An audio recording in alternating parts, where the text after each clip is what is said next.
उहाँलाई स्वागत गरे, मजाले स्वागतमा भुलिनु भयो। उहाँले त्यो कुरा उठाउने हैसियतै छैन। तपाईँ कस्तो मोदीको अगाडि गएर अमित शाहको अगाडि गएर तपाईँको बोल्न सक्छन्? कस्तो खालको कुरा गरेको? सक्दैनन्। कुन चाहिँ बोल्न सक्छ?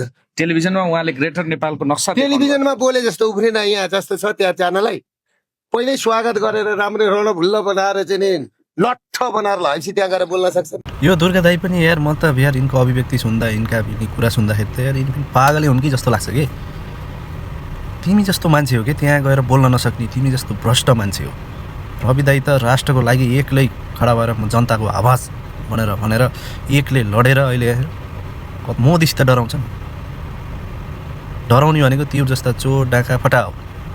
रवि दाई भनेको लिडर मान्छे हो। उनी कहीँ गएर झुक्दा पनि झुक्दैनन्, कहीँ गएर डराउँदा पनि डराउँदैन। गल्ती गर्ने मान्छे हो कि डराउनु, जसले गल्ती गर्दैन ऊ कहिले डराउँदैन। बुझ्नुभयो नि?